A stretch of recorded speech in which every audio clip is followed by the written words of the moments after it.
আজকের টপিকস হচ্ছে MRI artefacts. আজকে চ্যাপ্টার 7 ক্লাস 9। তো এমআরআই আর্টিফ্যাক্টস কিন্তু অনেক ইম্পর্টেন্ট একটা বিষয় এবং এটা আসলে প্র্যাকটিক্যাল কাজে করার সময় এই জিনিসগুলো বুঝতে হয়। তো আর্টিফ্যাক্টস হচ্ছে যে ছবিতে অনাকাঙ্ক্ষিত যে স্পট গুলা থাকে, তো সেগুলো হচ্ছে আর্টিফ্যাক্টস, মানে যেগুলো আমরা ছবিতে চাই না এরকম। The artifacts may be defined as the false features in the image produced during the imaging process। অর্থাৎ ইমেজ তৈরির সময় যদি কোনো ভুল তথ্য ওই ইমেজে আসে, অর্থাৎ সেটা হচ্ছে আর্টিফ্যাক্ট। মানে এই ছবিতে এইরকম তথ্য আসার কথা না, বা এরকম ছবি আসার কথা না এই ছবির মধ্যে, বা কোনো স্পট যেটা আমরা চাই না সেটা ছবির মধ্যে চলে আসছে, এগুলো হলো আর্টিফ্যাক্ট। তো artefacts can be rectified easily when the causes are known।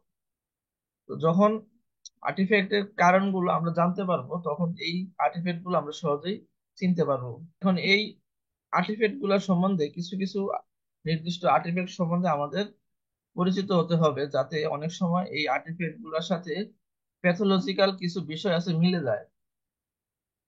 এজন্য প্যাথোলজি এবং আর্টিফ্যাক্ট আলাদা করার জন্য এগুলো আমাদের চিনে রাখতে। আর্টিফ্যাক্টস, কয় ধরনের আর্টিফ্যাক্টস আছে?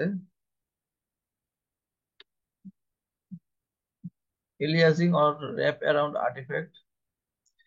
আর্টিফ্যাক্টস কি, এগুলো এই সম্বন্ধে আসলে ক্লিয়ার হয়েছে কিনা? যে আমরা আসলে যেরকম ছবি চাচ্ছি, দেখা গেছে কোনো কারণে ছবির মধ্যে কোনো একটা অ্যাবনর্মাল কোনো একটা স্পট বা অ্যাবনর্মাল ছবি চলে আসছে, বা ছবির মধ্যে আঁকা বাঁকা ছবি, বা এক ছবির উপর আরেক ছবি আসছে, মানে এরকম আর্টিফ্যাক্ট আছে। তো এই আর্টিফ্যাক্ট, বিভিন্ন ধরনের আর্টিফ্যাক্ট এমআরআই ছবিতে থাকতে পারে, এগুলো চিনতে হবে।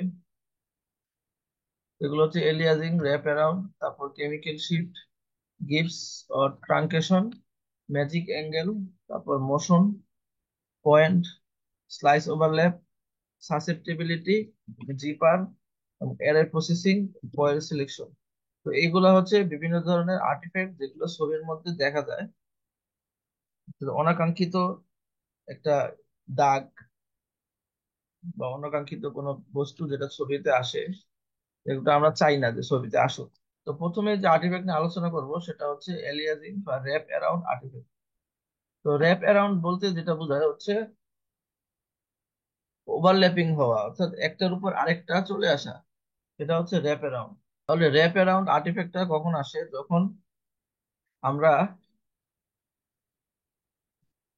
কোনো একটা অ্যানাটমির যখন ছবি নিতে যাই, তখন এই ছবির চেয়ে যদি তার ফিল্ড অফ ভিউটা ছোট হয়ে যায়, তখন এই ওভারল্যাপিং আর্টিফ্যাক্টটা আসে, এলিয়াজিং আর্টিফ্যাক্টটা আসে। সেটা হচ্ছে যে এই ব্রেনের ক্ষেত্রে দেখা যায় যে আমরা এই ফিল্ড অফ ভিউ দেওয়া হয়েছে, এই ফিল্ড অফ ভিউতে ব্রেনের পুরো অংশটাই স্ক্যান হয়েছে, কিন্তু সমস্যা হয়েছে ফিল্ড অফ ভিউটা এত ছোট ছিল, যে ফিল্ড অফ ভিউটা এত ছোট ছিল যে আমাদের অ্যানাটমি, ইন্টারেস্টেড অ্যানাটমিটা, অ্যানাটমি যে ফিল্ড অফ ভিউটা যখন ছোট হয়ে যাবে ওই অ্যানাটমির চেয়ে, যখন ফিল্ড অফ ভিউটা ছোট হয়ে যাবে তখন ওই ফিল্ড অফ ভিউর বাইরে যে অ্যানাটমিটা থাকবে ওই অ্যানাটমিটা এই মেইন ইমেজের উপরে ওভারল্যাপিং হবে, অর্থাৎ ফোল্ডেড হয়ে পিছনে চলে আসবে এবং একটার উপরে আরেকটা চলে আসবে। এক্ষেত্রে যে ব্রেনের সামনের অংশটুকু পিছন দিকে ওভারল্যাপিং হয়েছে এবং পিছনের অংশটুকু সামনের দিকে ওভারল্যাপিং হয়েছে। এটা কারণ হচ্ছে ফিল্ড অফ ভিউটা কম দেওয়া ছিল। আবার যদি স্যাজিটাল ইমেজের ক্ষেত্রে, যে ফিল্ড অফ ভিউটা এত ছোট ছিল যে আমার ব্রেনের যে সামনের অংশটা বা আমাদের মুখের সামনের অংশটা ব্রেনের ইমেজের পিছনে চলে আসছে ওভারল্যাপিং হয়ে, ফোল্ডেড হয়ে, এবং ব্রেনের পিছনের অংশটা এই ছবির সামনের দিকে চলে আসছে।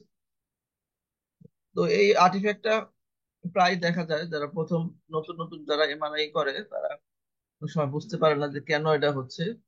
তো এটা কিন্তু অনেক গুরুত্বপূর্ণ একটা আর্টিফ্যাক্ট।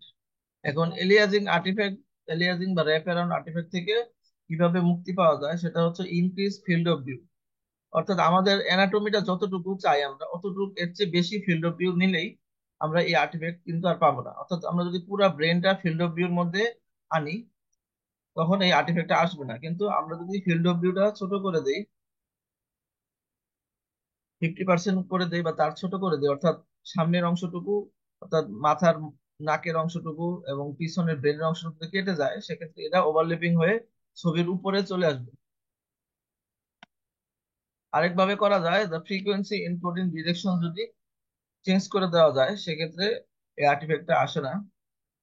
এবং over sampling in the face encoding direction, এবং ফেস এনকোডিং যে ডিরেকশন সেটা যদি আমরা ওভার স্যাম্পলিং অর্থাৎ বাড়িয়ে দিই, সেক্ষেত্রেও কিন্তু আর্টিফ্যাক্ট আসবে না। অর্থাৎ আমরা ফিল্ড অফ ভিউ যদি এতটুকুই রাখি, এতটুকু রাখার পরেও যদি আমরা এই ফেস এনকোডিং ডিরেকশনটা অর্থাৎ এদিকে এবং এদিকে যদি আমরা আরো বাড়িয়ে দিই, সেক্ষেত্রে স্ক্যান কিন্তু পুরোটাই হবে, কিন্তু আমরা ছবিটা পাবো শুধু এতটুকু।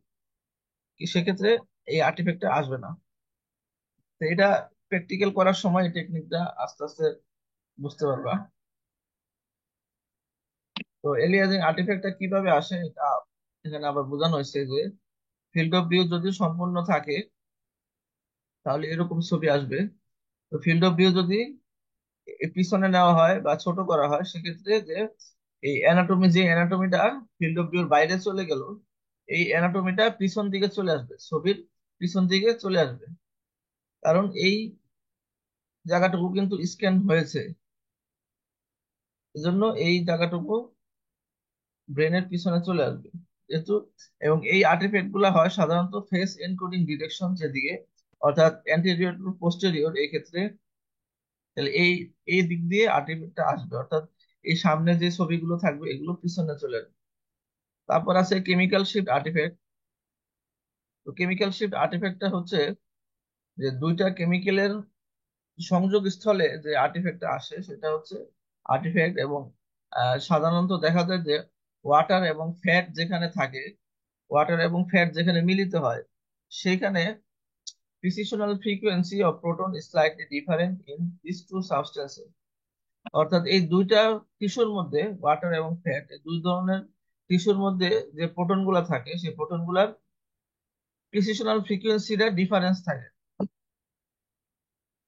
এবং এই কারণে তাদের সংযোগ স্থলে একটা সিগন্যালের একটা মিস রেজিস্ট্রেশন হয়, এবং যার কারণে ওই অংশটুকু আর্টিফ্যাক্ট আসে। এবং এই অংশটুকু কি হয় যে একটা dark region of signal void, অর্থাৎ একটা ডার্ক একটা লাইন আসে এই অংশটুকু।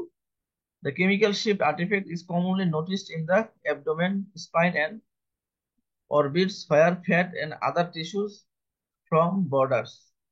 অর্থাৎ যেসব জায়গায় ফ্যাট এবং অন্যান্য টিস্যু গুলা বর্ডার তৈরি করে, যেমন অ্যাবডোমেনের ক্ষেত্রে, স্পাইনের ক্ষেত্রে, সেসব জায়গায় এই আর্টিফ্যাক্টটা আসে। পুরো অংশটা যদি ফ্যাট হয় এবং ফ্যাটের মাঝখানে একটা ওয়াটার বডি থাকে, সেক্ষেত্রে কি হয়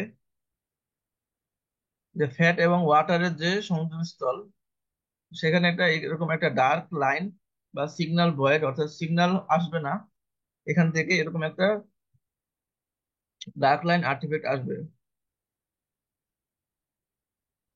এবং পিছনে একটা সাদা একটা ওভারল্যাপ আর্টিফ্যাক্ট আসবে। এখন যদি আমি এই ছবিতে দেখি, এটা একটা অ্যাবডোমেনের ছবি এবং কিডনির ছবি এখানে। তো আমরা জানি যে কিডনির ভিতরে ওয়াটার টিস্যু থাকে, ওয়াটার থাকে বেশি, এবং কিডনির বাহিরের দিকে ফ্যাটি ফ্যাটি অংশটা বেশি থাকে। তো হঠাৎ করে যখন ফ্যাট এবং ওয়াটারের সংযোগস্থল আসে, তখন এই জায়গায় তাদের হাইড্রোজেন প্রোটনের ফ্রিকোয়েন্সি তারতম্য থাকে, এবং এখানে সিগন্যালটা একটা মিস রেজিস্ট্রেশন সিগন্যাল হয়, অর্থাৎ এখানে একটা কালো লাইন আসে, এটা একটা আর্টিফ্যাক্ট। এবং পিছন দিকে এরকম একটা সাদা লাইন আসে। এবং এই আর্টিফ্যাক্টটা হয় ফ্রিকোয়েন্সি এনকোডিং ডিরেকশন বরাবর, অর্থাৎ যে ডিরেকশনে ফ্রিকোয়েন্সি রিড করা হয় ওই ডিরেকশন বরাবর, আর আরেক ডিরেকশনে ফেজ রিড করা হয়। তো একটা ছবি তৈরি করতে দুইটা জিনিস লাগে, একটা হচ্ছে ফ্রিকোয়েন্সি আর একটা হচ্ছে ফেজ। তো একটা একটা সিগন্যালের ভিতর ফ্রিকোয়েন্সি ইনফরমেশন থাকে, যেটা একটা ডিরেকশন বরাবর হয়, এবং ফেজটা আরেকটা ডিরেকশন বরাবর হয়, ফেজ ইনকোডিং যেটা। তো কেমিক্যাল শিফট আর্টিফ্যাক্ট নি জয়েন্টেও দেখা যায়, এবং নি জয়েন্টের এখানে দেখা গেছে ফ্যাট এবং ওয়াটারের মাঝখানে যে একটা ডার্ক লাইন এবং এখানে একটা ডার্ক লাইন। আর এটা তো অ্যাবডোমেনের ক্ষেত্রে কিডনির এখানে একটা ডার্ক লাইন। আবার যে লাম্বার স্পাইনের যে সোয়াস মাসেল, এই মাসেল এবং ফ্যাটের মাঝখানে একটা ডার্ক লাইন। তো এভাবে আবার এই স্প্লিনের এখানে একটা ডার্ক লাইন। তো এগুলো হচ্ছে আর্টিফ্যাক্ট, যেগুলো আসলে একটা ফলস সিগন্যাল। এবং কেমিক্যাল শিফট আর্টিফ্যাক্ট দূর করতে হলে আমাদের কি করতে হবে? Use fat suppression technique. Fat suppression technique use করতে হবে, অর্থাৎ এই ফ্যাট গুলো থেকে যাতে কোনো সিগন্যাল না আসে, এবং ব্যান্ডউইথ বাড়াতে হবে, অর্থাৎ আমরা যে রেডিও ফ্রিকোয়েন্সি দিচ্ছি তার তার যে মাঝখানের সীমাটা বাড়াতে হবে। তারপর আছে গিভস এবং ট্রাঙ্কেশন আর্টিফ্যাক্ট। গিভস ট্রাঙ্কেশন আর্টিফ্যাক্ট হচ্ছে ব্রাইট এন্ড ডার্ক লাইন্স, যে বিভিন্ন ধরনের সাদা এবং কালো লাইন আসে ছবির মধ্যে। এবং এই আর্টিফ্যাক্টটা হয় ফেস এনকোডিং ডিরেকশন বরাবর। এবং এই আর্টিফ্যাক্টটা সাধারণত সিএসএফ, স্পাইনাল কর্ড, ফ্যাট এবং মাসেল এগুলাতে দেখা যায়। এবং এটা দূর করতে হলে আমাদের ম্যাট্রিক্স বাড়াতে হবে, ফিল্টার ইউজ করতে হবে, এবং ফ্রিকোয়েন্সি এবং ফেস এনকোডিং ডিরেকশন চেঞ্জ করা যেতে পারে এই আর্টিফ্যাক্ট দূর করার জন্য। তো এই আর্টিফ্যাক্টটা এরকম দেখা যায়, এরকম দাগ দাগ, সাদা কালো দাগ দাগ আসে, কারণ এখানে সিগন্যাল তারতম্য হয়। এটার কারণ হলো যে adjacent to borders of the abrupt intensity change as many seen as CSF, spinal cord, fat and muscle। তো অনেক সময় দেখা গেছে যে এই সিগন্যাল ইন্টেন্সিটি চেঞ্জের কারণে সিএসএফ, তারপর ফ্যাট এবং এই বোনের বিভিন্ন কারণে সিগন্যাল ইন্টেন্সিটি চেঞ্জ হতে পারে, এগুলোর কারণে আর্টিফ্যাক্টটা আসে। এবং অনেক সময় হেড কয়েলে যদি কোনো সমস্যা থাকে, এই সমস্যার কারণে এরকম ফলস সিগন্যাল আসে এবং আর্টিফ্যাক্ট আসে। এবং গিভস আর্টিফ্যাক্টের আরেকটা হলো সার্ভাইকাল স্পাইনাল কর্ডের ভিতরে কিন্তু এরকম আর্টিফ্যাক্ট আসে, এরকম সাদা কালো দাগ দাগ আসে। এখানে দেখা যাচ্ছে সাদা কালো, একটা সাদা দাগ, একটা কালো দাগ। আবার অনেক সময় ব্রেনের সামনে যদি সিএসএফ বেশি থাকে, সেক্ষেত্রেও এরকম আর্টিফ্যাক্ট আসে। এখানে দেখা যাচ্ছে স্পাইনাল কর্ডে একটা আর্টিফ্যাক্ট আছে, এরকম একটা কালো একটা লাইন আছে, কিন্তু এটা আসলে প্যাথোলজি না, এটা একটা আর্টিফ্যাক্ট। যখন আবার ম্যাট্রিক্স বাড়ায় দেওয়া হলো, 256 ম্যাট্রিক্স করা হলো, তখন আর্টিফ্যাক্টটা আর দেখা গেল না তেমন একটা। আবার এই যে ব্রেনের সামনে যে আর্টিফ্যাক্ট আসতেছে, কারণ এখানে সিএসএফ আছে, আবার এখানে টিস্যু আছে। তো এই দুই ধরনের টিস্যুর কারণে এখানে কিছু সিগন্যাল ইন্টেন্সিটি চেঞ্জ হয়, এর কারণে এরকম আর্টিফ্যাক্টটা আসে। তো এখন হচ্ছে magic angle artifact. Magic angle আর্টিফ্যাক্টটা কখন কোথায় কোথায় হয়? The magic angle artifact is seen mostly in tendons and ligaments of knee joint that are oriented at a magic angle 55 degree to the main magnetic field। অর্থাৎ নি জয়েন্টে যদি কোনো লিগামেন্ট এবং টেন্ডন 55 ডিগ্রি অ্যাঙ্গেলে থাকে, সেক্ষেত্রে আরেকটা আর্টিফ্যাক্ট আসে, সেটাই হচ্ছে ম্যাজিক অ্যাঙ্গেল আর্টিফ্যাক্ট। তো সাধারণত আমরা জানি যে নি জয়েন্টে বিভিন্ন ধরনের লিগামেন্ট এবং টেন্ডন থাকে। তো this artifact is seen commonly in the rotator cuff and occasionally in the patellar tendon region and elsewhere। তো রোটেটর কাফটা হচ্ছে শোল্ডার জয়েন্টের একটা অংশ, এবং প্যাটেলা টেন্ডন, এটা হচ্ছে প্যাটেলা, এবং প্যাটেলার সামনে দিয়ে একটা টেন্ডন আসছে, প্যাটেলা টেন্ডন। এবং এই জায়গাটায় একটা, যেখানে টেন্ডনটা মিলিত হয় বোনের সাথে এবং অ্যাঙ্গেলে, এই অ্যাঙ্গেলে একটা আর্টিফ্যাক্ট আসে। তো এইখানে যে আর্টিফ্যাক্টটা দেখা যাচ্ছে, এই যে এখানে সাদা হয়ে আছে এবং এখানেও সাদা হয়ে আছে।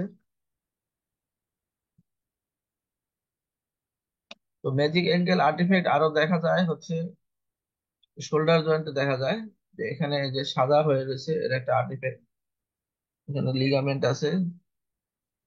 আবার এখানে যে একটা অ্যাঙ্গেল আছে, প্যাটেলার টেন্ডন যে একটা অ্যাঙ্গেল তৈরি করছে, এই অ্যাঙ্গেলের কারণে এখানে সাদা হয়ে একটা আর্টিফ্যাক্ট তৈরি করছে, এখানেও সাদা হয়ে আছে, ব্রাইট হয়ে আছে। আবার অনেক সময় ফিঙ্গারের এমআরআই করার সময় আর্টিফ্যাক্ট পাওয়া যায়, যেমন এখানে একটা ব্রাইট সিগন্যাল পাওয়া গেছে, এখানে একটা ব্রাইট সিগন্যাল আছে। এগুলো সবই ম্যাজিক অ্যাঙ্গেল আর্টিফ্যাক্ট।